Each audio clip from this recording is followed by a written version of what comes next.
Hey everyone, welcome back to Her Little Farm and to another episode of Scary Pecking Hour. I'm La and this is Eben. And yes, I will be reading more creepy stories from the chicken run. It's actually been a while, I've been busy.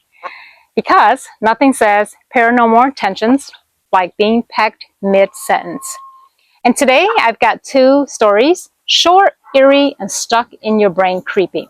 First, a girl hears her sister's voice when no one's home. Eben.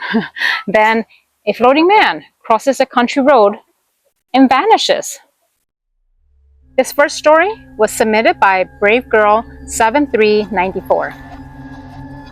If that wasn't my sister's voice, then whose voice was it? I share a room with my sister. She loves listening to music through her headphones.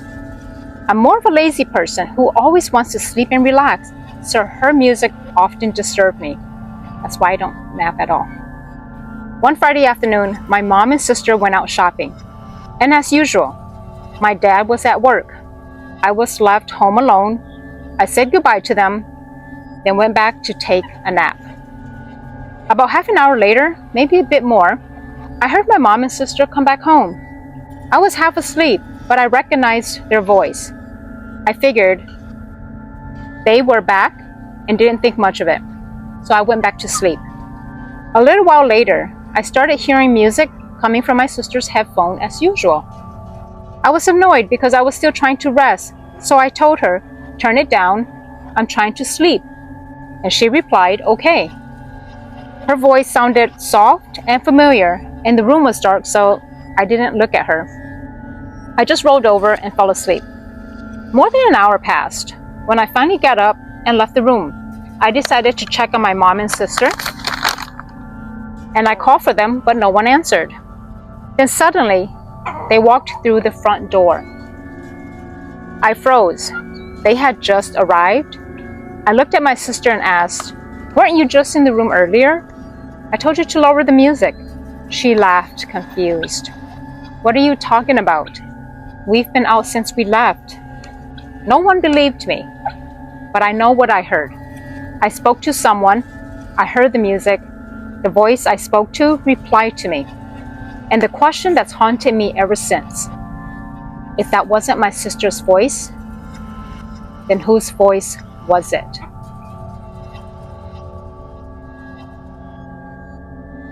Eben. If one of these chickens starts talking human, I'm out. I'm out. That's all I have to say. I'm out. Okay. This one's even stranger. A floating man, late night road, no explanation. So let's get into it. The second story was submitted by Don Diego 404.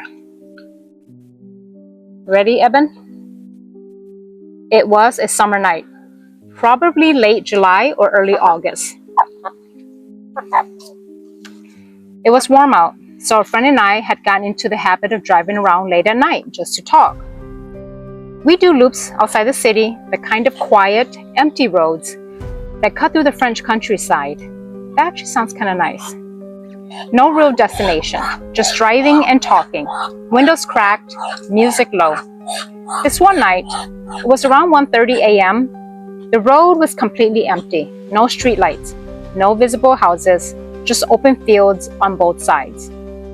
We were going slow, maybe 50 kilometers per hour. I actually don't know what that is. I'm from the States, sorry.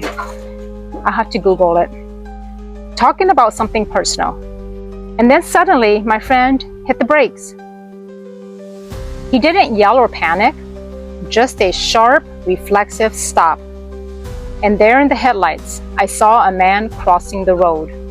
He came out of the field to our left, walking toward one on the right. What immediately struck me was that he was completely naked. Okay, his skin was oddly pale, flat beige, almost like a dull gray, but that's not what stuck with me. It was the way he moved. He didn't walk like a drunk or someone hurt. It was more like he didn't weigh anything. His steps were slow and floaty, almost like he was forcing his body to move forward. His arms hung loose. Something's flying around. There's a predator. His head tilted. And he never turned towards us. No reaction to the lights, the sound, or nothing. He crawled slowly and disappeared into the field on the other side. We were silent for a couple of seconds. Then my friend muttered, "Was he naked?" And suddenly accelerated. Yeah, I would get the heck out of there too. He drove back towards the main road, not saying much. I wasn't scared exactly, but I felt this deep, uneasy knot in my stomach, like, what did I just saw? It didn't make sense. Not just the man, but the entire moment. The next day, out of curiosity, we went back to the afternoon, and Eben just jumped up because I think he's scared. We recognized the spot easily because of a twisted tree by the roadside. But when we looked around, there was nothing. No trail, no path, no houses nearby. Just two big fields and the same quiet road cutting through. I have no rational explanation for what we saw. But I know what I saw, and I know it wasn't normal. Right, Beavis?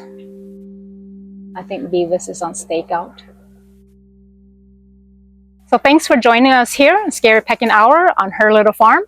So if you have a creepy story, please send it to covfefemedia@yahoo.com. I'll also put it in the description. And until next time, stay weird, stay safe, and don't trust voices you cannot see. I'm La, and I'm getting the heck out of here because I have too many eyes, beaks, staring at me. Kind of freaking me out.